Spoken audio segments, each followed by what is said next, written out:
Children, welcome back to online classes. Today, in continuation of the chapter Poverty as Challenge in Economics, we are going to see the topic Vulnerable Groups. The proportion of people below poverty line is not same for all social groups and economic categories in India. Social groups which are most vulnerable to poverty are scheduled caste and scheduled tribe households.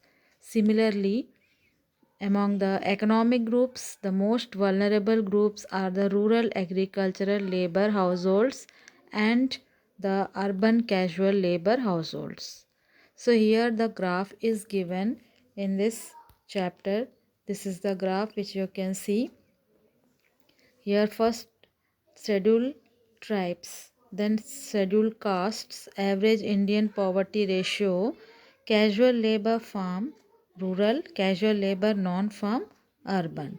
So here the first thing which we are going to see in this graph is that the percentage of poor people in all these groups, although the average for people below poverty line for all groups in India is 22, then 43 out of 100 people belonging to scheduled tribes are not able to meet their basic needs. In the first we have seen that only, that is scheduled tribes, 43 out of 100 people scheduled caste scheduled tribes are not able to meet their basic needs.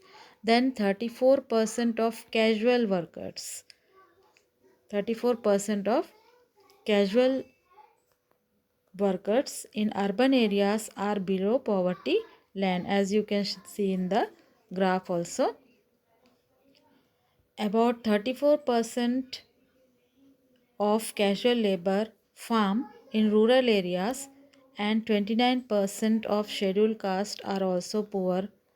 The double disadvantage of being a landless casual wage labor households in the socially disadvantaged socially social groups of the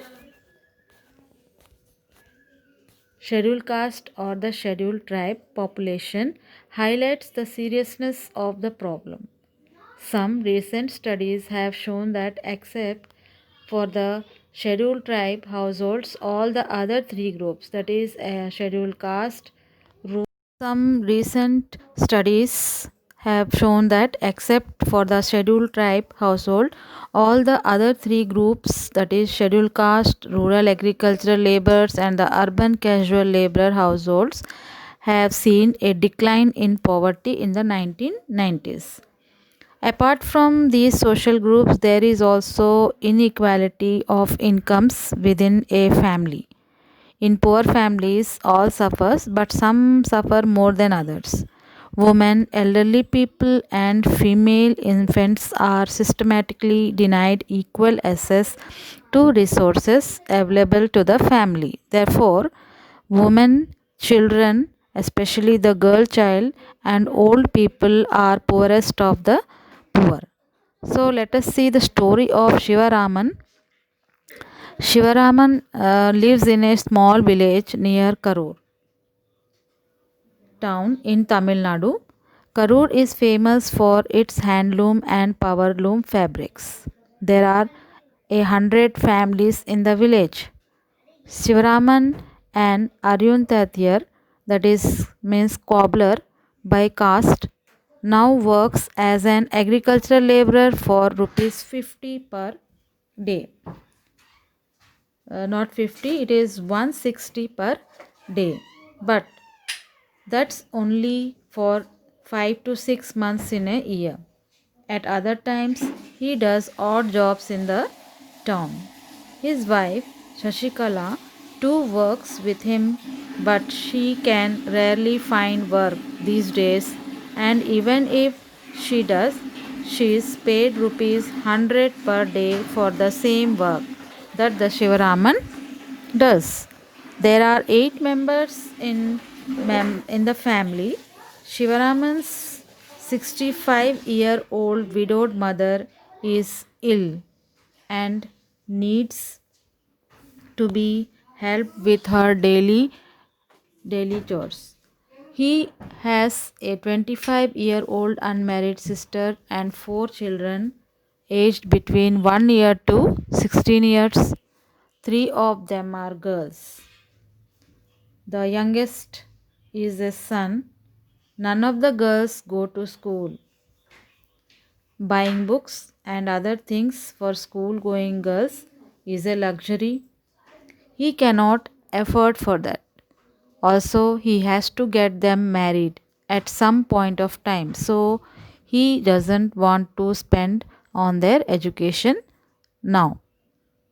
His mother has lost interest in life and just waiting to die someday. His sister and elder daughter take care of the household. Shivaraman plans to send his son to school when he comes of age. His unmarried sister does not get along with her wife. Shashikala finds her a burden, but Shivaraman can't find a suitable groom due to lack of money. Although the family has difficulty in arranging 2 meals of a day, Shivaraman manages to buy milk once in a while, but only for his son, not for the girl child. So, here we have seen the Shivaraman family, how they suffer in poor families, how they suffer. Some suffer more than the others, mostly the women, children, especially the girl child and old people suffers, and they are the poorest of the poor. Now let us see interstate disparities. Poverty in India also has another aspect or dimension. The proportion of poor people is not the same in every state. It is different in different states. Although state level poverty has witnessed a secular decline from the levels of early 70s, the success rate of reducing poverty varies from state to state.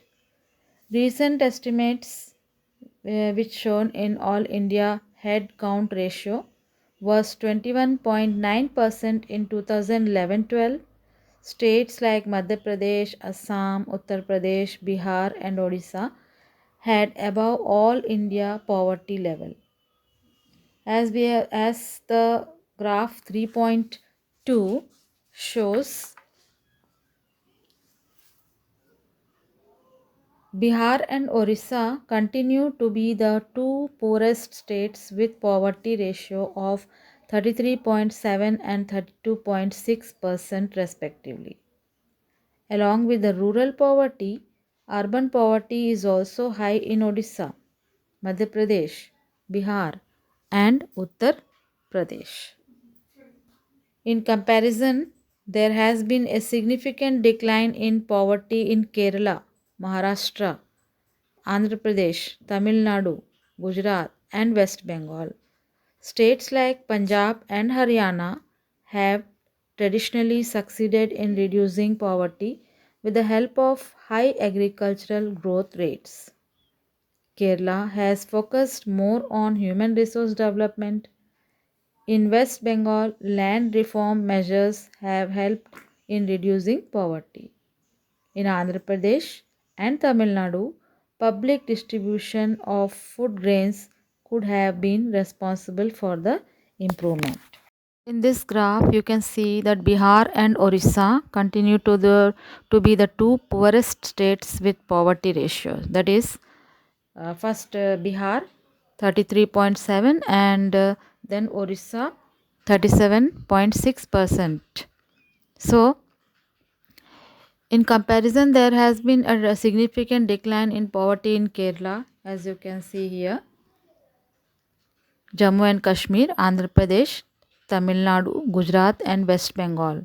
States like Punjab and Haryana have traditionally succeeded in reducing poverty with the help of high agricultural growth rates.